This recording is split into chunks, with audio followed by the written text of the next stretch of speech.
Good morning and welcome, ladies and gentlemen. My name's James. I'm the candidate coach, and it's great to have you with us today, Tuesday, the 9th of November, 2021.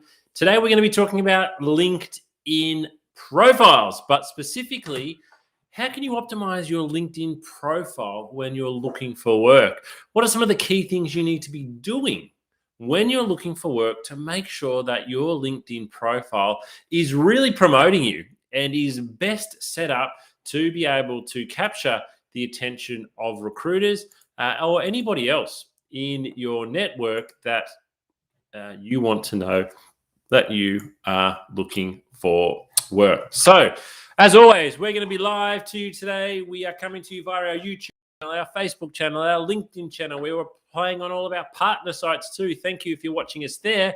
Feel free to interact with us via questions in the chat function as we're going along today. A little bit of housekeeping, just a little bit of housekeeping before we kick things off. Sometimes when I'm broadcasting, we get gremlins because we are coming to you live via our YouTube channel. If we get disconnected for any reason, the internet drops up, there's a power outage, I may drop off the line. If that occurs, just wait. Just patiently wait where you are and I will rejoin. Feel free to ask lots of questions, as I've mentioned, take lots of notes, but you can also watch a replay of today's workshop on our YouTube channel. All right, today, what are we going to learn today? Well, first of all, it is called how to optimize your LinkedIn profile, how to optimize. So what do we mean by optimizing? Well, we want to make it as good as we can. We want to make the most of it.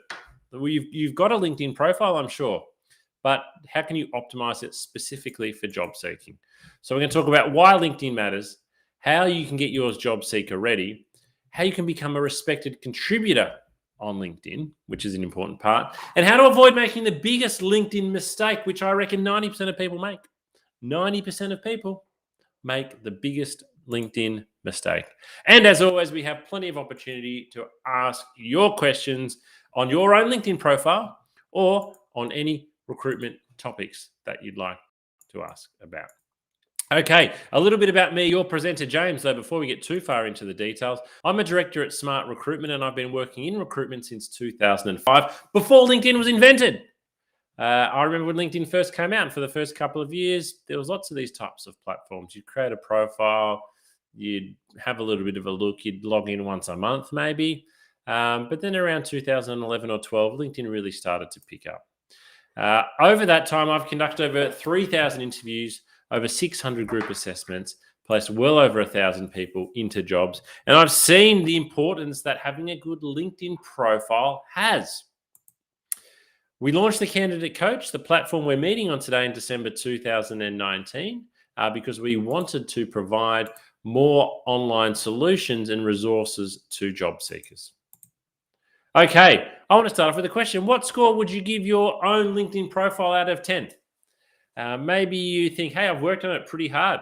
I've been working on it quite hard. I'd give myself an 8 or a 9. Fantastic. Maybe you've created your LinkedIn profile, but you haven't touched it for a long time. It's just sitting there. It's stagnant. Maybe you think it's barely a pass mark. It's 4 or 5. But give yourself a score. Write it down or remember it in your mind or chuck it into the comments box, because I want you to be able to compare your before, which is now, and then your after, which is hopefully in a day or two's time when you've gone away and updated your LinkedIn profile based on today's feedback. All right, so let's get into the details. Well, why do we want to optimize our LinkedIn profile when we're job seeking? Why? Why do we actually want to do it? Well, the answer is because it's going to be looked at. So I want to be very loud and very clear with you right from the beginning. When you are looking for work, people are looking for your LinkedIn profile. And if they can find it, they are looking through your LinkedIn profile. Recruiters are doing it. Companies are doing it. Hiring managers are doing it. They are allowed to do it. We are allowed to look at your LinkedIn profile. The funny thing is, we are not allowed to base our hiring decisions or your suitability for the job on your LinkedIn profile. But it's nearly impossible to separate the two. So people are looking at your LinkedIn profile. You've got to imagine that every job you're applying for, the person you're sending your resume to is going to jump on your LinkedIn profile. That's how seriously you need to take having a good LinkedIn profile. Okay, some stats. So this is, I need to update this slide maybe because it's from January 2020, but 11 million Australians have a LinkedIn profile. 11 million use it. So we've got a real sweet spot there between 25 and 34-year-olds, which makes up 58% of the audience. And the next biggest cohort there, 21%, is for 35 to 54-year-olds. If it looks like I'm looking over here today, that's my presentation screen. So pretty much 80% of the platform is the working population. It is being used. It is being used regularly. And we need to be aware of this. So what I'm going to do today, throughout the rest of the lesson, I'm going to show you my LinkedIn profile screenshots, and I'm going to be highlighting some things here that I want you to be aware of. So that's the layout of my LinkedIn profile. Now, I've highlighted in the yellow here where I'd like you to go. Feel free to open up. I'll give you a moment. Feel free to open up your LinkedIn profile as you're watching this if you're on a laptop. You won't be able to do this if you're on a desktop. Sorry, if you're on a mobile. You can make changes to your LinkedIn profile on a mobile. It's a little bit trickier than to do so on the desktop. So the top right-hand corner there, it says edit your public profile and your URL. So go up there and click on that. What that then takes us to is the next screen. So what you'll see here is now lots of things that we can edit. Lots of things that we can edit. Whoops, gone too far. I want you to focus on this right-hand column. Let's go down this right-hand column. First of all, we can edit your custom URL. I've actually not done this. I haven't felt the need to do it yet. However, if I was applying for a job, I would absolutely do this. So you can customize your URL. So as you can see there, mine is linkedin.com/in/james/whitcomb/30b69213. That's a bit long, isn't it? It's not a very cool URL. It's not very slick. It's not very custom. You can edit yours. Click on custom and edit and create a nice new URL. Maybe just use your name. But particularly if you're then copying and pasting that onto your resume, which I think you should be, you're going to have a much neater, nicer URL. We've then got edit contents here. So we can edit these sections. So first of all here, we can edit the visibility. Now you can actually choose your profile's public visibility here and what you're showing. You can actually turn your LinkedIn profile off if you want.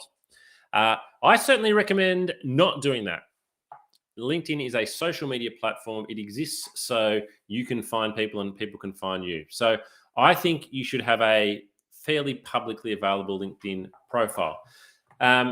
Basic information, yes. Profile photo. So we can actually choose who sees our profile photo. Only first degrees, your network, all LinkedIn members, or people in the general public. Now, again, my advice to you is you want people to find you. People like to see a photo of you. So a nice corporate smiling headshot like I've got here is what I would recommend. My advice is have a publicly available photo and information. And then we can choose here on the right, we can choose what to actually show on our profile. Background photo, headline, website, summary, articles, experience, current, past, and education. We can turn on or off any of these things. So if for any reason you think I might like to hide my current job or a previous job, I don't want that showing there at the moment, you can do so on this page. So everything that you see here is editable. This is where you start. This is a really important page to look at. Okay, those of you who have been in my resume workshop last week, you can go and watch it again on the YouTube channel if you like, will know that we talk about the front page of your resume as being the most important. Well, the top part of your LinkedIn profile is like that. The top part of your LinkedIn profile is the most important component. What you see on the screen here now is the most important component of your LinkedIn profile. Let's go through them all. Okay, this banner image here, it's very easy to customize. Very easy to customize this banner here. LinkedIn allow you to choose from a range of different ones, but we can also go to a website called Canva, canva.com. I'm going to drag it onto the screen now, canva.com. And here we can choose some templates that have been made available. So if we type in LinkedIn banner, hit enter, and we search, we find, wow, look at this. Look how many LinkedIn banners we can choose from. Now, you might spot one here that you really like, and you might think that's the one that I want. Okay, let's just say for argument's sake, you really like this one here. We click on it, and it brings it up, and we can then edit it. So everything is editable here. We can click on the text, and this person here, their name was Jack Armani, and they're a photographer. So I might, put my name in, if I was a photographer, or whether I'm not. We want to change the size here because that's not quite working. So we get it all the way down so it's nice and neat. Let's just say I'm a tour guide, because that kind of goes with the photo. So we're just making stuff up now. Tour guide, that looks really nice. I can then download this up the right here. Then I can upload it to my LinkedIn profile. So Canva, canva.com, go and customize a LinkedIn banner. So what have I got at the moment? The candidate coach. On my live LinkedIn profile, I've got smart recruitment at the moment. I update it from time to time, but it's easy to customize. Nice little way just to stand out differently. Okay, profile photo. As I said, friendly and professional. It's not Facebook. It's not Instagram. It's not Twitter. It's not TikTok. It's not MySpace. I am wearing a business shirt and blazer there. That's a photo from when I was in the office pre-COVID. I'm smiling. I look professional. I look approachable. So friendly and professional. That's the look that we want here. Who are you? So underneath your name here, I think it's about 140. No, it might not be 140 characters. It might be 60 characters. You can actually describe who you are. So I've put agency director and candidate coach. Now, if you're looking for work, you might want to put accounting graduate looking for work. When you find work, you want to change it. LinkedIn is social media. It's fluid. You can change it all the time. So what you put there for now, you can change again by the end of the day. You can change it in 1 minute. I would let this be a bit of a statement. Accounting graduate looking for work in Melbourne. Straight away, I know who you are and what you're looking for. About section, make a statement here. So I've got that I'm passionate about recruitment and finding the very best staff for our clients. That's what the best agencies do. And just as passionate about coaching candidates and giving them the very best chance. If you're looking for work, make a statement here. Recent accounting graduate that graduated from Monash University with honours. Passionate about whatever it is you're passionate about in regards to accounting. But make a statement here. Make a statement. And again, it's only going to sit there until you change it. So you're not making a statement that's going to stay on your profile forever. And then the featured section is a great way for you to stand out. You can put articles here. You can put videos. You can upload images. You'll see there that I've got a couple of articles from when I won an award. There's an article, then there's a video. I'm really proud of the fact that I won that award. And that's featured on my LinkedIn profile.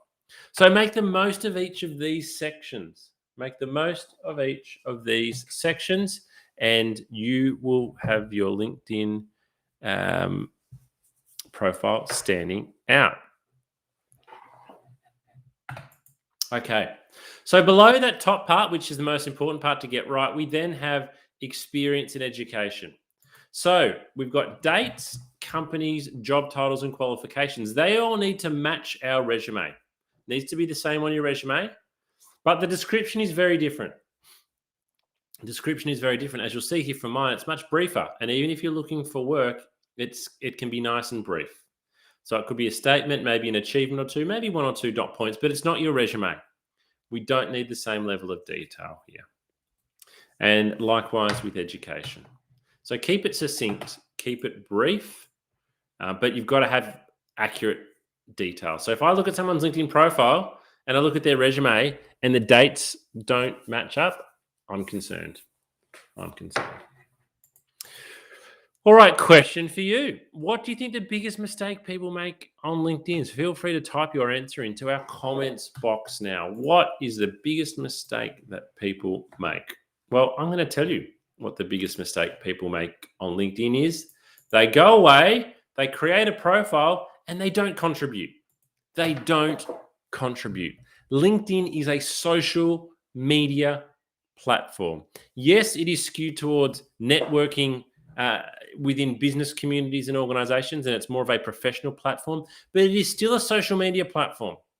So what most people do is they create a LinkedIn profile, they post twice in the first week, then maybe 3 months later, and they just don't contribute.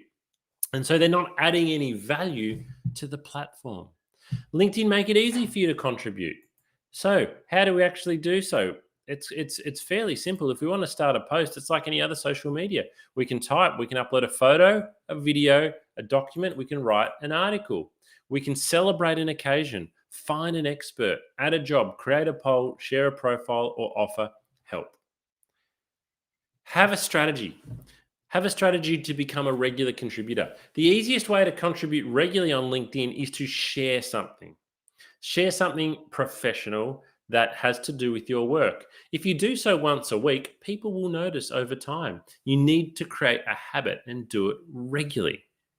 So create a calendar for yourself once a week. On a Tuesday morning at 10 a.m., I'm going to share an article of interest from my industry. If you do that, people over time will notice and they will consider you as an expert. The other way we can get involved is by commenting, liking, sharing other people's content as well. It's easy to scroll down your feed and click like, write a comment, but be involved on LinkedIn. Be seen to be somebody that is involved. Because what recruiters will often do as well is they will look through your history. I can go to any of my connections and many people who aren't, and I can actually view their contributions to LinkedIn. I can see how active they are. I can see the type of things they post about and the type of things they like. So if you're contributing the type of things that people are interested in, that give a sense that you're a professional, it is going to count in your favor. The next thing to do is be brave. Connect, reach out to the people you want to be connected with, but tell them why. So I get a lot of these type of messages. Let me zoom in. Hi, I'm currently looking for engineering jobs. My resume is attached. Mark. That is a very common message for me to get as a recruiter. If I get that message though, I'm not replying. I'm not replying for several reasons. Why? Mark's not even used my name, so I can tell he's copy and pasted this message and he's probably sent it to 100 people. He's not even said James, and he knows my name and he's on my profile. He said he's looking for engineering work. I've never recruited an engineer in my life, so I actually can't help him. He said my resume is attached, so what? He's not asked me a question, and he just put his name there. I will not reply to this message. However, if Mark had have written it like this: Hi, James, I really enjoy the content you share on LinkedIn, especially your recent article about resumes. Due to COVID, I'm unfortunately on the employment market. I'm a trained engineer, however, to get busy again, I'd consider most work. Where do you think the best place to find work is at the moment? Thank you, Mark. So let's go through this. Mark's used my name. That's basic, but it's important. He then started off by paying me a compliment, which I like. I can't help that. He liked my recent article on resumes. Guess what? That's on my LinkedIn profile. He probably didn't even read it. All he saw is I wrote it. He's then given me a bit more information. He is an engineer, but he's open to most types of work. So he's pretty flexible. And then he's finished off by asking me a question. I would reply to this message. He's given some color. So good example on the right, bad example on the left. Do the one on the right. You won't always get a reply, but you'll get a lot more than the message on the left. Ask for recommendations. On your LinkedIn profile, if you scroll down, you'll ask for recommendations. As you can see, I've received 14 recommendations and I've given 10. The 10 recommendations I've given are all to people who asked me. These just sit here on your resume. Some of them, as you'll see, saying down the bottom, they gave me a recommendation in 2014. It's been sitting on there for 7 years.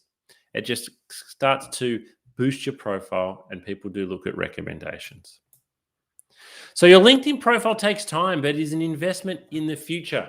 The mistake that a lot of people make is they go, okay, I'm looking for work. I've got to get my resume sorted. Oh, I better update my LinkedIn profile. And then they jump on their LinkedIn profile and they start posting 3 times a day, but they've done nothing for the past 15 months. And so all of a sudden you notice this user who's got this spike in activity and it looks pretty obvious that they're looking for work or they need something from LinkedIn.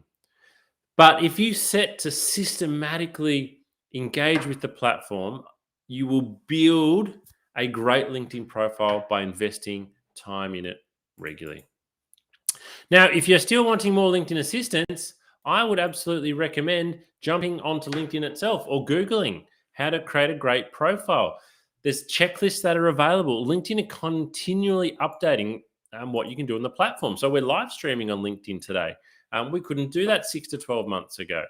They continually update the platform and things that you can do. Now, upcoming workshops that we've got here at the Candidate Coach. Be back here tomorrow because we're running out one of our most popular sessions, which is job hunting tips in a competitive market. So if you are looking for work at the moment and you're looking for ways to stand out, the tips we're going to give you tomorrow, we're giving 10 tips that you won't hear from many other people on how you can stand out in ways that you wouldn't expect to. So wherever you're watching today's webinar, be back here tomorrow at the same time, 11 a.m. for job hunting tips in a competitive market. Now, if you're still wanting more assistance, just a reminder of what's available to you on your candidate coaching platform. We've got 12 video coaching episodes, resume and cover letter templates, interview questions, practice online tests. You can take a real online test and gauge how well you perform with that particular skill. You can download checklists. You can read articles. There's advice for executive job seekers. All of our upcoming live workshops are advertised, and this is all for you for free. Before you go today, though, and I'll drop this into the comments box, please take 2 minutes to complete our feedback survey, and make sure you follow us on our LinkedIn page because we post lots of great content on there. But as always, your mental health is really important to us at the Candidate Coach. When you're looking for work, we're finally starting to realize that it can have a really big impact on mental health. So we'd like to conclude by asking you to watch this video to end today's session. Thanks very much for joining us. Goodbye for now.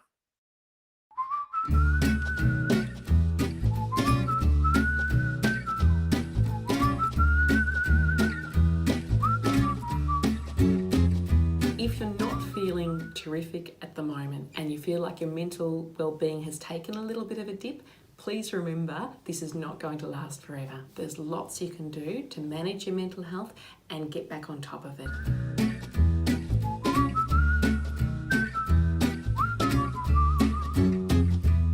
I am Dr. Sarah Barker. I'm a clinical psychologist. I've worked in workplace mental health with Black Dog Institute for the past 7 years.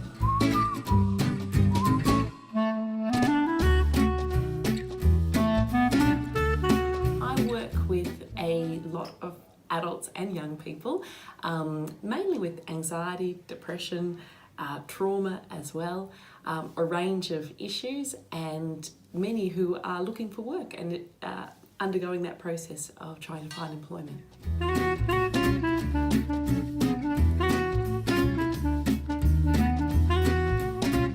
Looking for work causes mental strain because our identity is tied up with our work.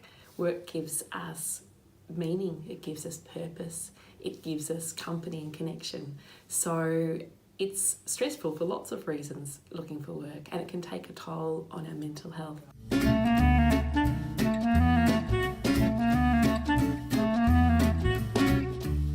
It's really important for us to be aware of the signs that our well-being and our mental health might be dropping. Probably the biggest sign is changes in behaviour. So that might be changes in the way we're thinking or talking to ourselves. We might be saying things like, who would employ me? I'll never get a job. We might be really down on ourselves and really hard and critical on ourselves when normally we're not so hard and critical. We might also, in our relationships, change our behaviour. We might be more snappy or more irritable with people that we love. That normally we might be a little bit irritable sometimes, but not irritable in that way. Losing interest in things that usually sparked us and ignited us and gave us joy. So perhaps usually we like walking the dog and suddenly we start thinking, I can't be bothered walking the dog today. That sort of thing, those changes in behaviour are really significant because they tell us that something's different, and if we're noticing, I suppose, more than one of those and it's affecting the way we feel, and this is over a period of say 2 weeks or longer, then it's a really good idea to have a chat to a GP that you trust, and find out what might be going on, have a discussion and see if there's any physical reasons for that, or if perhaps your mental health and well-being might be able to do with a little bit of extra support, and then the GP can refer you on to see a psychologist, a counsellor, whoever is most appropriate for you.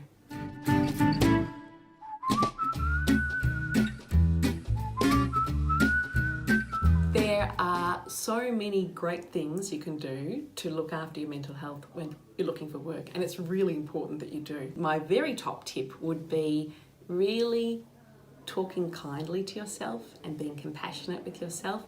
I think when we're looking for work, we can have a lot more questions like, will I ever get a job? Will I ever be employed? It can feel like this could go on forever. So being kind to ourselves and saying things like, you know, it will work out. There will be a day, my efforts will be rewarded. It will just take time. I just need to keep trying. Reminding yourself of your strengths. And that might even be tapping into people you love and asking them what your strengths are, because sometimes it's harder to find them when our mood's a bit low and we're feeling more worried. We can be harder on ourselves. I think that routine is really, really important to our well-being. When we're looking for work, we mightn't have such a regular routine because there mightn't be a 9 to 5 start and finish time for a job, or there isn't.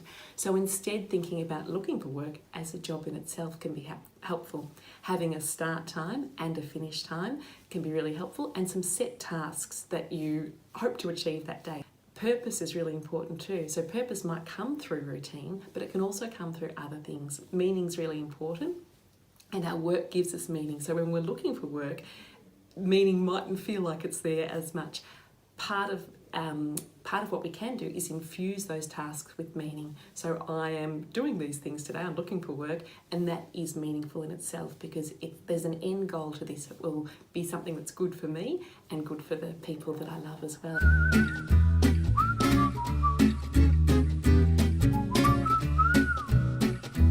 Some excellent resources for looking after well-being when looking for work are the Headgear app. The Headgear app is free, it's evidence-based, it's developed by Black Dog Institute, and it is fun to use.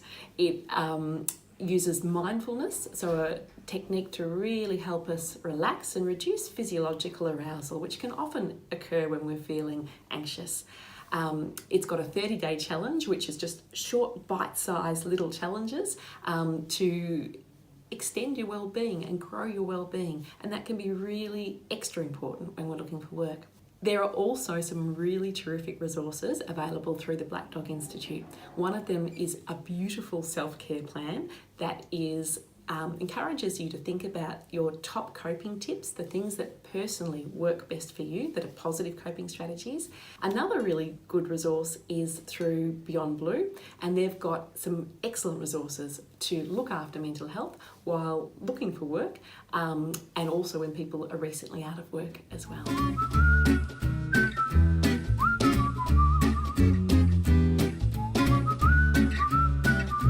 Probably time to seek professional assistance when you notice your mood is lower and you're feeling more down than usual, when you're worrying more and perhaps worrying excessively about things that you wouldn't normally worry about, and perhaps in your relationships too, when you're more tense with people and perhaps more snappy or irritable. All of these are signs that perhaps our mood is not in the greatest space, and our well-being is not in the greatest space, and that it can be a great idea then to chat to your GP, who can then refer you to an appropriate person to help you strengthen your well-being.